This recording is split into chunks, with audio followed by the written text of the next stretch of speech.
It's Tuesday, it's 9:15 and we're live in Westminster.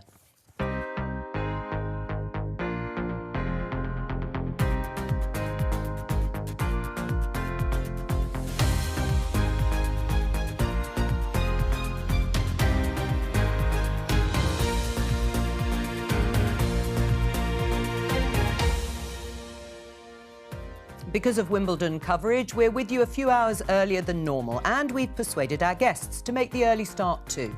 With me today, Conservative MP Ben Bradley, Labour MP Ben Bradshaw, The Spectator's Isabel Hardman, and from the Financial Times, Jasmine Cameron-Chileshi. The new Health Secretary says our path to freedom will be irreversible, and we need to learn to live with COVID. In truth, no date we choose comes with zero risk for COVID. But is the rise in cases a cause for concern? I remember it will all be over by Christmas. I remember we'll send it packing in 12 weeks. A new video emerges of Chief Medical Officer Chris Whitty being harassed in the park. Whoever they are, however well known they are as a face, they should be able to walk through our parks and streets unaccosted by yobbos in this way.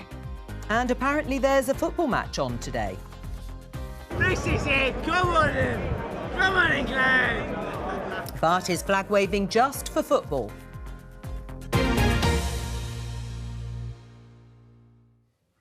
Let's start with this story on the front page of The Times. Pupils face total ban on mobile phone use. This is Gavin Williamson, the Education Secretary, calling for that ban of phones from schools in England. Some schools already do this to a certain extent, but do you agree with the Education Secretary? Ben? Well, I think, as you say, some schools do have a choice. For the most part, academies can set a lot of their own policies on these issues. I think it's worth looking at. Ultimately, you want to have the best environment for learning and for catch-up. I'd be interested, it's a consultation rather than a decision at this stage, I'd be interested in the feedback from teachers in particular as to whether they think that will help with classroom management and things like that. But it's worth a conversation. Well, I hope it's a consultation, because the impression given is already made up his mind, and it seems to me to be a distraction from the immediate crisis, which is the COVID situation in schools and the need to end the ridiculous system we have at the moment that was designed for a pre-vaccine age, and also a distraction from his failure to come up with a proper plan for catch-up. And, you know, the government's own advisor resigned over that issue. So, I mean, let's look at the evidence, let's listen to teachers and parents and schools. But it's a classic distraction, media distraction story, in my view. Do you agree with that, Isabel? Is this a distraction from more important issues? That's certainly what the article says about teachers' reaction to it. And would it work?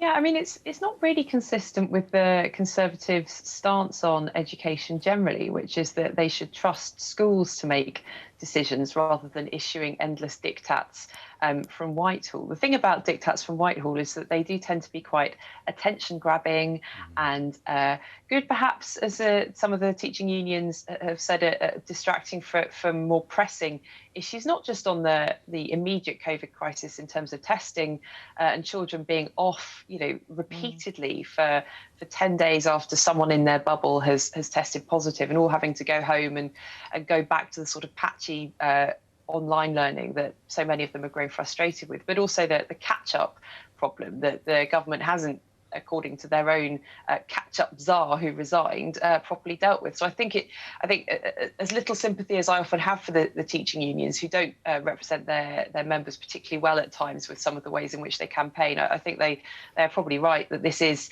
a distraction, given the Secretary of State doesn't normally want to be this controlling and micromanaging of schools. Right, but Jasmine, do you think schools should be mobile-free zones? I think a lot of schools already have policies in place in regards to mobile phone usage.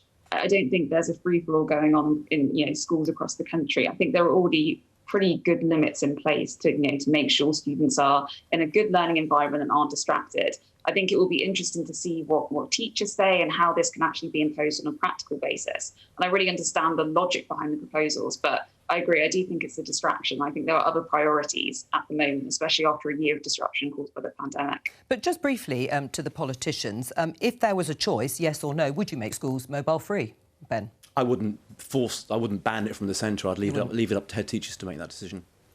Yeah, I probably agree, to be honest. I think it's horses for courses from that perspective. All right, well, let's just show everybody this in the Daily Mail. Bring it on. Javid fights for freedom.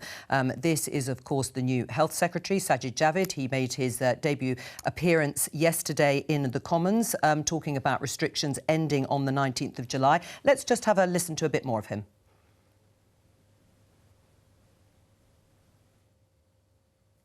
I think we've still got Sajid Javid.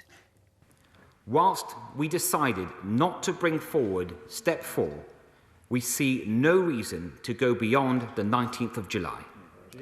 Because, in truth, no date we choose comes with zero risk for COVID. Isabel, Sajid Javid clearly trying to strike a different tone to Matt Hancock, his predecessor. But is there any material difference, do you think, in terms of government policy now he's been appointed? Well, government policy has always been quite confused over this, and one of the problems over the past year is that ministers have sort of seesawed between being wildly optimistic and then being shown another sheet of data on the latest number of cases and suddenly sounding very cautious indeed. I think it's fair to say that Javid is much more of a sceptic about ongoing restrictions than his predecessor. He also has the benefit of not being exhausted, which everyone else in government is, because he hasn't been in government. And he is also more popular with his colleagues at the moment as well. This may actually end up being a bit of a disadvantage for him, because I think a lot of them will expect him to listen to them in a way that Matt Hancock had stopped doing, and he may find that he spends a lot of time in meetings with Conservative MPs who are trying to persuade him to shift further than even he's comfortable with. But he was obviously clearly trying to set a very different tone in his statement yesterday. Right. I mean, people are talking now a bit more, including Sajid Javid, about living with COVID. What does that actually mean in practice, Ben Bradley? Well, we need to move beyond the 19th. I think, as Saj said, there's every reason to believe that we can lift restrictions at that point, subject to what happens over the next few weeks, of course. But I think we touched on schools before, things like children and whole classes isolating in bubbles when actually nobody's got symptoms. Things like that can't carry on, and that's a prime example of where we need to get back to a level of normality. I know we're piloting different versions of managing that around testing and other things, but it's those kind of programmes and those kind of disruptions to people's everyday lives that we just need to get rid of and move on. And it seems, certainly from the first 5 minutes of conversation with Saj, that he sees it that way. Right. I mean, do we need to quantify it, though, Ben Bradshaw? Yes, we do. We need to start to have an honest debate, which we haven't even begun, about what the acceptable level of hospitalisations and deaths is going to be. We always knew that the rates would go up when restrictions were lifted. We've always been told that vaccines were the way out of this. We now have a good record on vaccines. Other countries too. We have a very high level of immunity within the population because of infections as well. Things aren't going to get much better than this. So if we don't unlock now and learn to live with COVID, we're never going to do that. And we need to start having that honest debate, because the public needs to be prepared for that transition from being sort of all scared in our homes and worried about this to thinking this is how we live with it. And yes, there will be hospitalisations, as there are with seasonal flu. There will be deaths, but we can't strangle the economy for forever. It's just not doable. I mean, is there acceptable number of deaths? It's an incredibly difficult question for government to answer, isn't it, from that perspective? And, well, what do you, I mean, in your mind? I wouldn't expect them to put a number on it, but I do think we need to be clear, as the PM has, I think, that when you lift restrictions, hospitalisations will rise, deaths will rise. That's inevitable. But that doesn't mean that we can be locked down forever, and we need to get on with it, to be honest. Jasmine? I mean, I think we are going to be, moving from a transition, well, as Ben was saying, where we're in lockdown mode, we're anxious to actually getting used to the fact that some freedoms are going to be relaxed. I don't think there is either political or scientific consensus on the number of deaths or cases that will be acceptable. And I don't actually think we're going to be returning to normal pre-pandemic times. I think even if restrictions will be lifted in law, I think we're still going to see changes in public behaviour. Say, for example, people might want to still wear face masks on the tube, or if you're ill, you won't soldier on and go to work, you'll work from home. So I think it will be the new normal. I don't think we're going back to pre-COVID life. Right, I mean, you're nodding away there, Isabel. Is there a way of us using metrics or calibrating this in some way? As Ben Bradshaw was saying, you know, we need to have a conversation about it.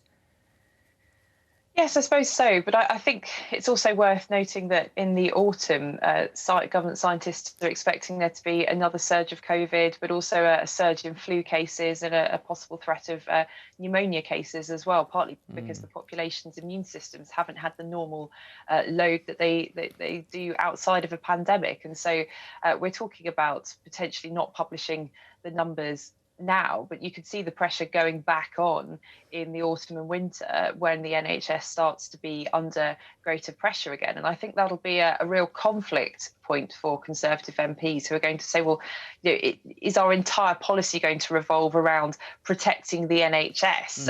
How, you know, to what extent do we have to curtail people's freedom beyond the changes in personal behaviour that Jasmine just mentioned? I think we have shifted in our approach to infection control, to personal hygiene. For instance, I think a lot of people will want to keep using hand sanitizer, but in terms of restricting people's freedoms or telling them to go back home or sending pupils home again, that's going to be very, very difficult to make the case for in the autumn. Right, I mean, are you in that sort of position, that dilemma, Ben Bradley? As Isabel said, it's all been about protecting the NHS, making sure it doesn't topple over. Does that need to change now we have vaccinations? Well, I think the vaccination changes the game, right? We're in a position, and we've seen part of the logic of extending was that we get 10 million more people vaccinated, and that gives us a bit more of an insurance policy against what happens going forward. I do think we need to get back to a more normal, non-pandemic conversation about viruses and illness. We're seeing at the minute A&E's kind of overwhelmed by children with kind of normal everyday colds and flus and fevers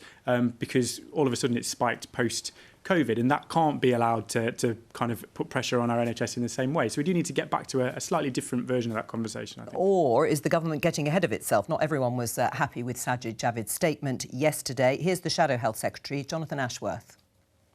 Now, I want to see an end to restrictions. Our constituents want to see an end to restrictions. But I hope his confidence today about July 19th does not prove somewhat premature, or even, dare I say it, hubristic. I mean, that's the problem, isn't it, Ben Bradley? We've been here before. Is it sensible to be so sure about lifting restrictions on the 19th of July?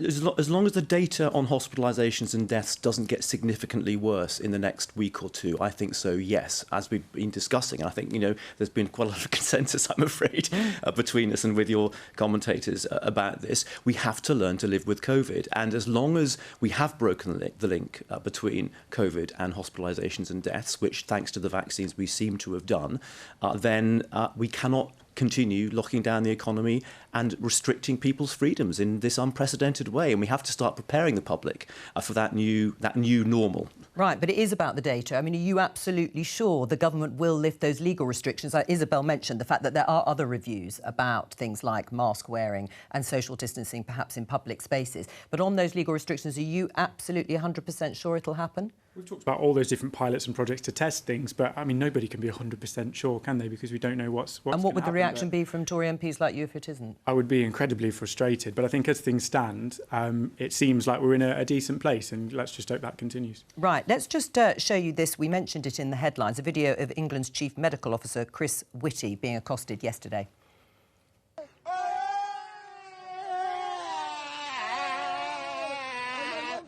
Please, sorry. I won't follow me. I'm going to change that. Well, as that video emerged, Sajid Javid, the Health Secretary, tweeted this. I've seen the video of the CMO being harassed. It's appalling and totally unacceptable. The CMO works tirelessly on behalf of the country. We will not tolerate this sort of behaviour towards our public servants. The men behaving in this disgraceful way should be ashamed. Jasmine, what was your reaction when you saw it? I mean, it's a really shocking video. Here is this figure of Chris Whitty, someone who we've all come to know, and has been a key figure in handling the government's response to the pandemic and communicating that, just being harassed. And I think the health sector's response was robust. And I think rightly so, because I think it's important not to set a precedent where people feel comfortable harassing public figures and filming them. And I also think within government, there must be wider concerns about how to deal with the very small but quite vocal anti-vax movement, or those who are, have voiced skepticism towards, the vaccines in general, and how you navigate a public health crisis with that in the backdrop. Isabel, a proportionate response there from Sajid Javid? Yeah, I think so. I think it was a really troubling video, and something I think that a lot of MPs will recognise from their own experience of being harassed when out and about doing their jobs. And there have been security concerns for MPs for a number of years now, particularly since the murder of Jo Cox. And you can see the fear in Chris Whitty's eyes, because he doesn't know what's going to happen next. He does deal with it incredibly calmly and coolly, as he always does. But I think this does raise questions again about the way in which we treat our public figures, the way in which people who feel it's acceptable to harass them are able to sort of plan these things, are able to congregate, to form sort of little bubbles online where these things become much more acceptable within their social groups. And it's, the message from Sajid Javid was very strong, but it probably won't cut through to the sort of people who would be considering doing this to other public figures. I mean, there is the issue, Ben Bradley, of more protection for high-profile advisors like Chris Whitty. He has been accosted before. Actually, it was a more hostile harassment in the past by protesters. Do you think this was more over-exuberance? Yeah, I don't think that's a pre-planned kind of attack in that way, is it? I think it's drunkenness, to be honest, by the looks of it, which doesn't make it any more acceptable. I mean, even without COVID restrictions, that wouldn't be an acceptable way to treat anybody, would it? Never mind somebody trying to go about helping us all, as Chris is. So Sajid was absolutely right to be robust about it. Ben? Yeah, I mean, it did look a bit more like sort of drunken boisterousness to me, but it would have been very scary if you were Chris Whitty. Right. And we've seen other examples, haven't we, Nick? What the BBC journalist being manhandled down the street, and we've had the awful attacks during the by-election in Batley and Spen. It does seem that we have a problem with this kind of behaviour in this country, and it does need to be clamped down on very, very hard indeed. Right, well, you're on the Transport Select Committee. I want to talk to you a little bit about the issue of foreign travel. Well, everybody, in fact, but I'm going to start with you, Ben Bradshaw. This is the headline in The Guardian. UK and Brussels near deal on COVID passports to boost holiday hopes.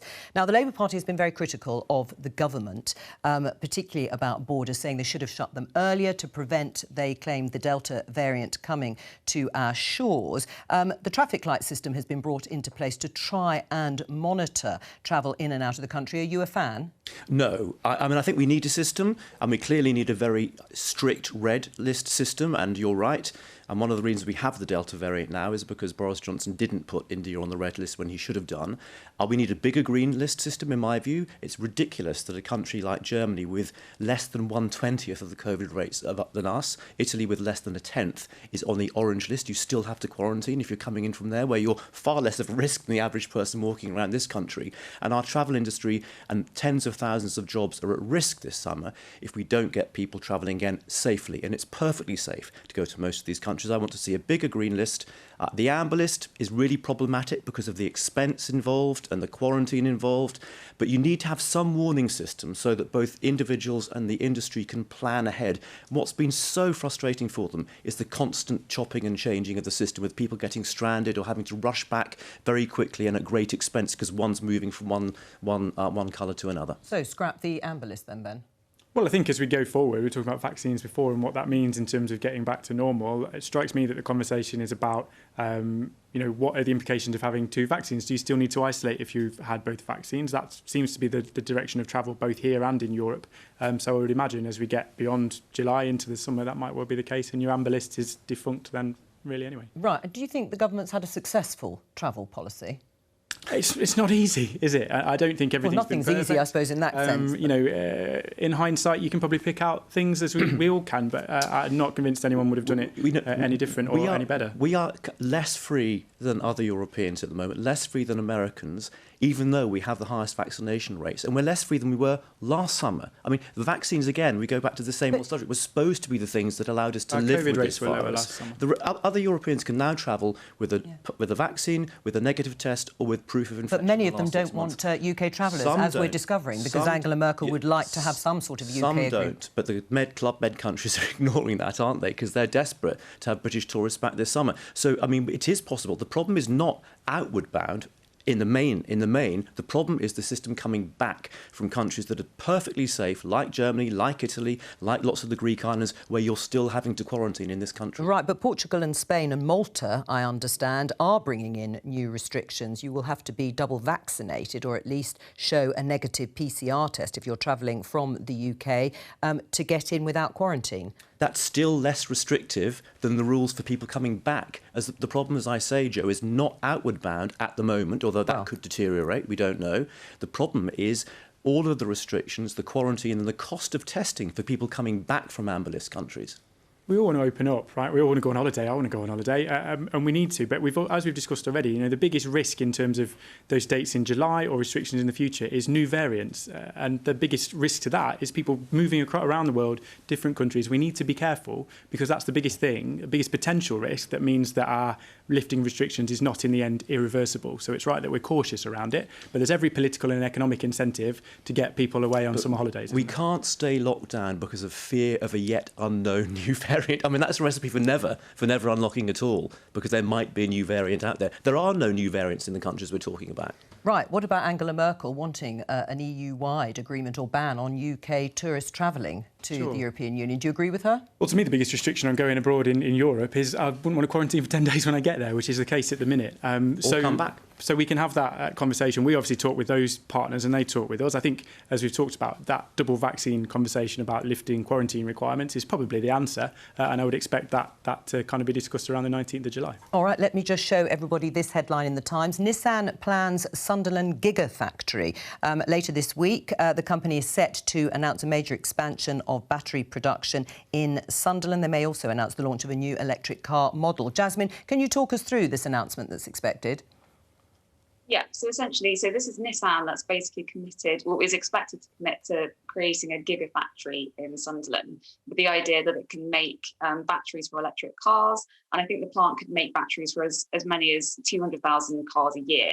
And obviously, this is a huge investment in the area that could potentially create thousands of jobs. It's got a lot of economic and symbolic significance as well, given that there are huge concerns post-Brexit as to what that would mean for the car manufacturing industry, particularly in places like Sunderland.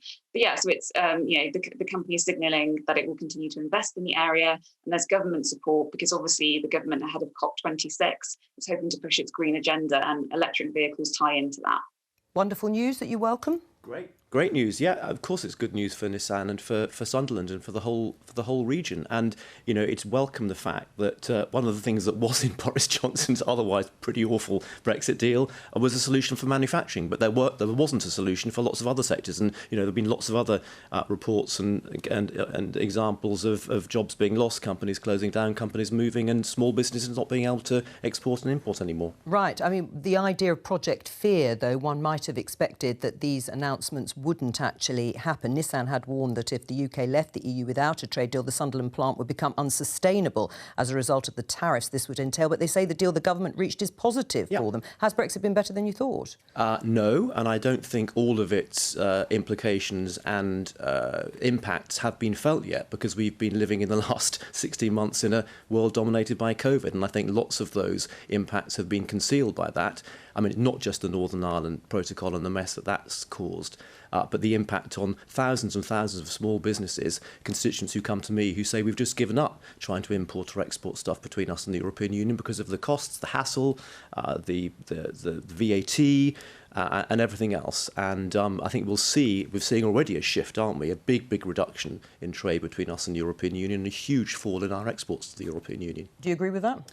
Well, we're seeing big rises in our exports to other places. I think we always knew that things were going to change, our economy was going to change, and COVID has made a mess of trying to figure all that out in terms of analysis, of course. But this is really great news and supports a huge number of jobs and an economy in Sunderland. The kind of gigafactory conversation, electric vehicles and making batteries over here is a big boost for our green agenda. So it's not all perfect and COVID has made it very difficult to judge, but there's certainly some real confidence in our economic recovery post-Brexit and post-coronavirus. Right, but I mean, the Society of Motor Manufacturers and Traders said in April that 91% of firms were spending more time and resource managing UK-EU trade than in 2020. That's not that positive, is it? These things take time, right? And it's not something you just flick a switch overnight and everybody gets used to a new system. Government's put lots of advice in place. It's got advisors to support businesses. And as I say, we're signing trade deals in other places. We're opening up new markets as well. So it's not all about the EU, but over time, these things will level out, I'm sure. Well, but Ben Bradley sounding very relaxed about it. Isabel, do you share that?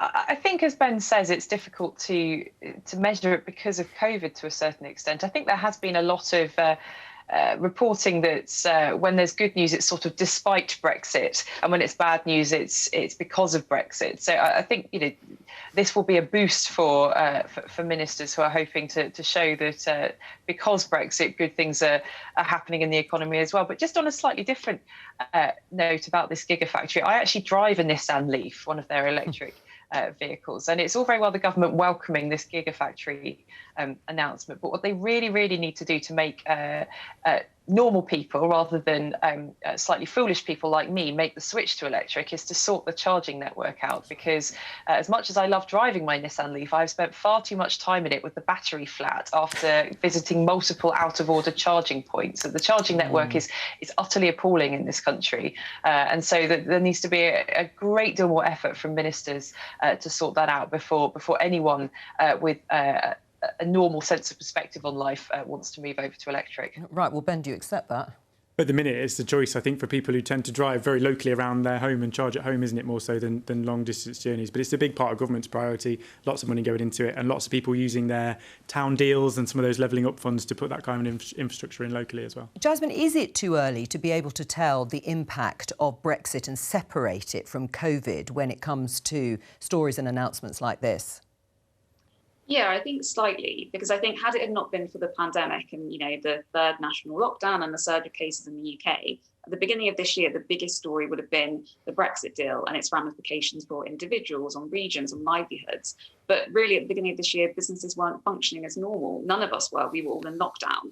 And I think, as businesses are starting to open up and as things are slowly returning to normal, I think we'll get a better idea of the impact of Brexit on particular businesses. And I don't think it will be a case of it will be overall positive or overall negative. I think there will be some winners and some losers. And I think we're all seeing that, we're told that there will be, we get Brexit done, there'll be an oven-ready deal, but it's proven to be really complicated and having vast ramifications that, span across lots of industries. So I think we're going to spend the next couple of years really getting to grips with the Brexit deal and reconfiguring our relationship with the EU. Right, well, another Brexit-related story is around the fact that EU nationals living in the UK have until tomorrow to apply for settled status, though the Home Office will allow people indefinite time to complete an application if they have a reasonable excuse for delay. Ben Bradley, Labour are calling for the deadline to be extended until September. Should it be? I don't think so. I think that everybody who hasn't yet applied, as I understand, is going to get direct communication from government. They're going to get a letter that explains the situation, that they've got 28 days to apply. But we've been talking about this for months. It's not just come up at the last minute. We've been working with media, with employers, with landlords and all sorts of different groups to try and get this message across. So I'd encourage anybody who's still waiting to get on with it and do it. But everybody's going to get that direct additional contact to make sure we get as many people as we can over the line. Ben Bradshaw, have they had enough time? No, and I think partly, again, because of COVID. And the system's been working very slowly. Thousands of people have had a lot of problems dealing with it. There's a particular problem around cared-for children and children leaving care. And I worry that if we don't grant an extension, we'll be exactly where we were with the Windrush scandal. And there'll be thousands and thousands of people in this country who lose their access to benefits, who even face deportation, as we saw with Windrush, when they have every right to be here. And they contribute and have contributed to our country for many years. Ben Bradley, another Windrush?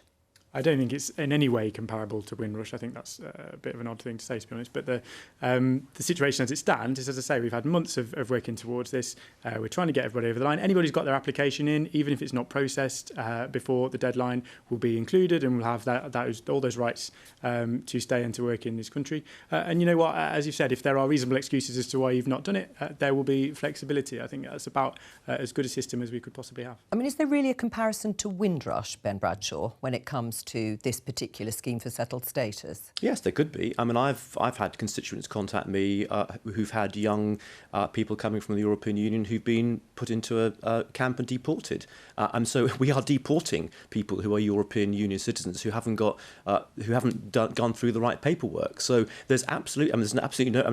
Unless the government's going to operate the system differently from the way it operated the system for the immigrants from former Caribbean countries and other colonies, then there's absolutely no reason why it shouldn't be the same as it doesn't have to be. But if the government wants to get this right, give it a bit more time. Why not give it a bit more time? Well, Ben? I don't know specifics of the cases Ben talks about, but there's a big difference between people who we all accept had legitimate right and everything to work here, had all that paperwork, had everything in place that they should have had, and the Windrush scandal was just that, it was a scandal. This is not that. We've had a lot of communication, a lot of time to get used to this, and it's a perfectly legitimate process. People need to apply by the deadline, and then they'll have every right to stay. Isabel, is there a risk of people falling through the cracks unfairly? Ben Bradshaw mentions people either who are in care or perhaps children who become adults and then try and enter the higher education system, for example. I think there's a particular issue with those vulnerable groups in that they don't really have a voice in our public debate, and it can be very easy for them to be overlooked when they are being mistreated by the state in one way or another, not just on immigration status, but both Bens on your programme will know this from their constituency surgeries, that they are one of the groups who find it very difficult to get a hearing from officialdom a lot of the time. I expect a sort of wider level that ministers will be very anxious not to have another row that could be compared in any way to Windrush. So I would imagine that the exceptional circumstances would be applied quite widely to those who haven't been able to apply by the deadline, precisely because they don't want to have another political row that sends a message about about the way in which Britain is open or not post-Brexit. Jasmine? I think what the Windrush scandal illustrated is that it's really small administrative errors or misunderstandings of the part of the Home Office can really completely destroy people's lives. And I think the key to ensuring that this doesn't end up being another Windrush is ensuring that the Home Office actually has the resources to help people. So we've heard that, lots of people struggling to get through the helpline, and there are obviously people who are concerned, there are concerns that people, the most vulnerable, might be left behind. So I think it's about making sure the Home Office has the right resources to carry out this process in a timely and effective manner, make sure that people feel supported during this process, because it must be incredibly anxiety-inducing and exhausting. If you've made the UK your home, and now you've worked and contributed, and now you're having to prove your status. So I think it's all about how much resources the Home Office choose to dedicate towards this. And has enough been said by Keir Starmer, Ben Bradshaw? This is the headline in The Observer. The Labour leader Keir Starmer urged to speak out and help millions of EU citizens in Britain. More than 400 Labour activists have written to Keir Starmer saying it's inexcusable for the party to remain so quiet as they see it on the issue. Do you agree? Could he have said more? No, we haven't remained quiet. We've called for an extension. Nick Thomas-Simmons, who's the Shadow Home Secretary, has called quite clearly and in the strongest possible terms. But Keir Starmer they're talking about here. People want Keir Starmer to give a running commentary on every single issue. That is not the job of a leader of the opposition. A leader of the opposition's job Aren't these the issues he should be fighting on and making himself known? Angela Rayner, the deputy leader, was the one who said we just didn't know, or people didn't know what Keir Starmer stood for and was about. Well, I don't agree with that either. I mean, Keir Starmer does a great job every week at Prime Minister's Questions, holding this government to account. I don't want a leader of the opposition who jumps on every subject, commenting on every subject. I want a leader of the opposition who's doing a great job at rebuilding the Labour Party after our worst election defeat since 1935. So that's what I want him to focus on. And it's also extremely difficult for an opposition leader in the middle of a national emergency like a pandemic that anything he says is noticed by the public. So I'd rather he kept his powder dry, get through the pandemic. When politics returns to normal, then he can stick the knife in. All right, you've made that very clear. Now, unless you've been hiding under a rock, you'll know there is a huge, enormous football match this evening, or actually this afternoon for England against Germany in the Euros. Scotland and then Wales were knocked out of the competition, so England is the last home nation left in it, and we'll no doubt see flags being flown in Wembley Stadium tonight. Now, we're just going to reflect on the issue of flags with Professor Robert Coles. He's a Professor of Cultural History at De Montfort University. Welcome to you. He's also written a book about the history of sport in this country and joins us from Leicester. What will you think, Robert, when you see those flags being waved tonight at Wembley? Well, I'd be interested in seeing what flags they are. I think there's been a really big change in how this nation chooses its flags and what nation we're talking about. I was just looking at YouTube pictures from the 1966 World Cup, and there are very few flags, actually, and the few that there were Union Jacks. That was Union Jacks for England, and there were a very, very few West German flags, which looked like they were in clumps. Now, the Union Jack has gone pretty much as an English signifier, and we're now with the Red Cross of St. George. And the Germans have become much more keen on flag waving. I think there was a certain reserve and a certain shyness in Germany about flag waving so soon after the war in 1966, but not now. I think we'll see a lot of German flags tonight and a lot of English Red Cross St. George flags. Right. I mean, Robert, you've written that we're less likely to see flags in this country in general than we are in America and some other European countries, particularly when there isn't a football tournament on. What does that say about this country? Well, I think it's interesting. We're not great flag flyers. This government and the opposition actually have been trying to get us to be more used to the Union Jack. But I think really it goes against the national taste.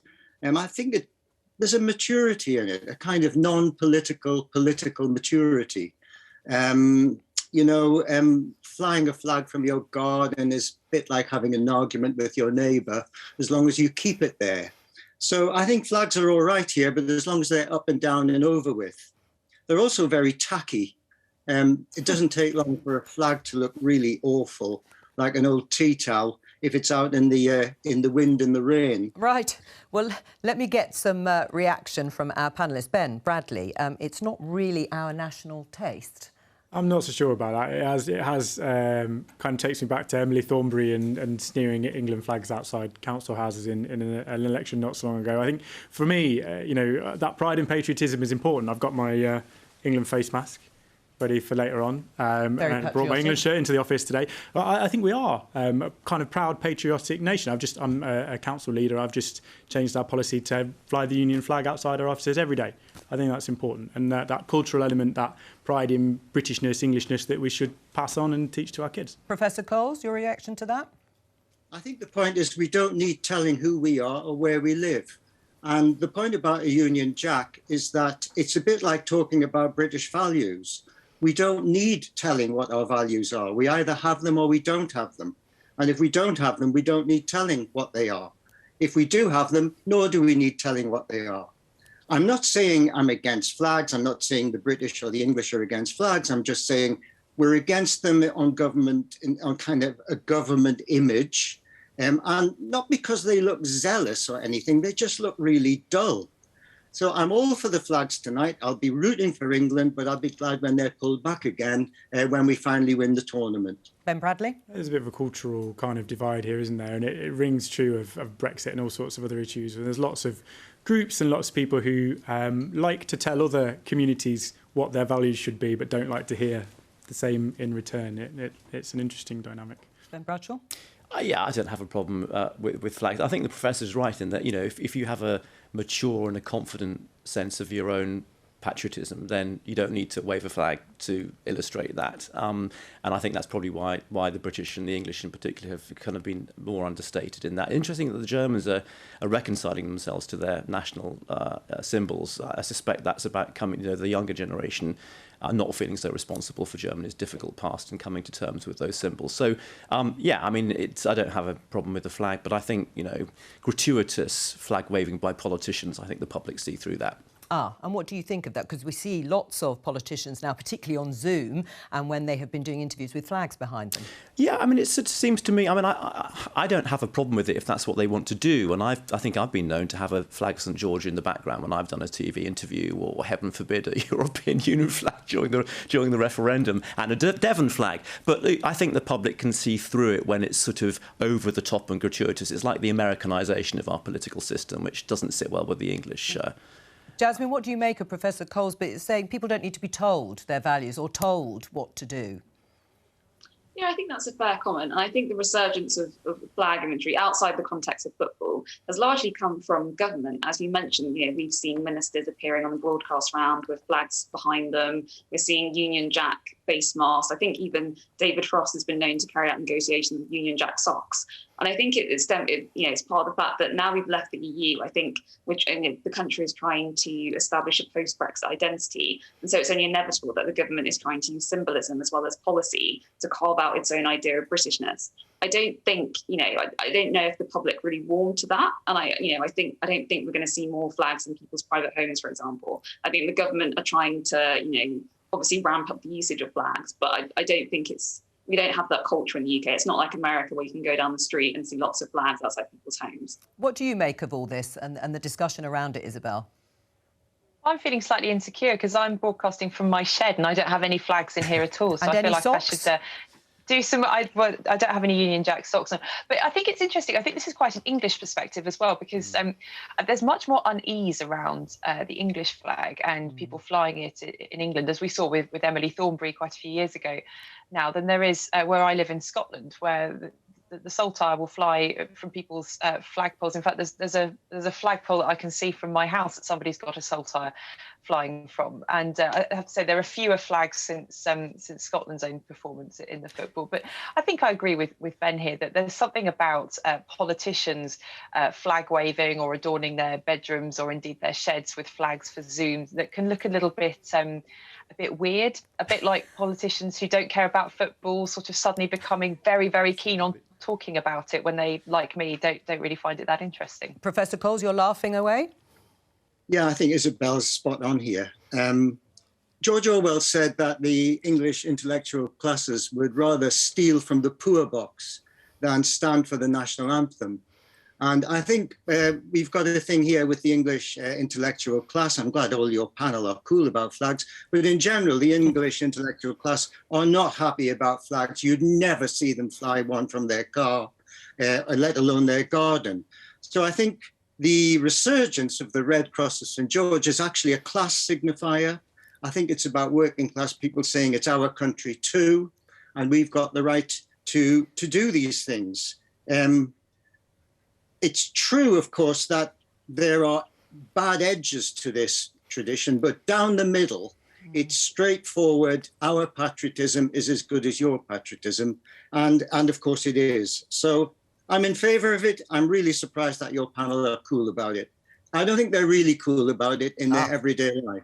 Oh, well, let's put that to them. Professor Coles, thank you very much. Are you cool about it, to use the professor's word, in everyday life? Is it very much a working class thing, as he said? I think he's right. I've an interesting view of what he thinks my background is, perhaps. But I think it is perhaps a class signifier. If you go around Mansfield, you're probably much more likely to see England flags maybe than you would around the more kind of metropolitan areas. But it's absolutely the case that I think people see that as a level of identity that, going back, politicians, Emily Thornberry is the example we keep coming up with, but have sneered at that and have looked down on that. And it is an element of pride, and this is me and this is what I'm about. Right. Was Emily Thornberry, we remember that time she was accused of sneering at the use of the flag. Was that difficult? Did that show unease, Ben?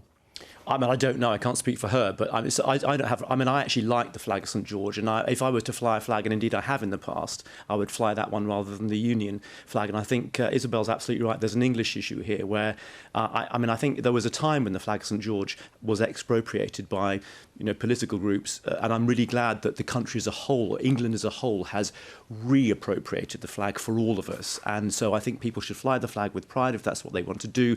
I think when politicians adorn their bedrooms and offices and sheds with them, it looks slightly iffy. Well, I'm going to return to Professor Coles said, of course, England are going to go through and win the tournament, he said. But Keir Starmer, the Labour leader, has tweeted good luck to England ahead of today's game against Germany. Staff should be allowed to finish early so they can watch the match. Hashtag Euro 2020. Should they be allowed to finish early? Will you let your staff go? I'm all for everybody watching the match. I don't suppose my staff will give me a choice, to be fair. Isabel, will you be watching? No. You took a while to say that. They always lose when I... They always lose when I watch. Oh, so. well, then don't watch. Jasmine? I'll have it on in the background. And Ben, I presume you will. I'm going to be one of those politicians, I'm afraid, who's not going to pretend I'm a big football fan, but I will be watching it. Oh, I wish I'd never asked. Anyway, I'll be back here tomorrow at the usual time of 11:15 from all of us. Bye-bye.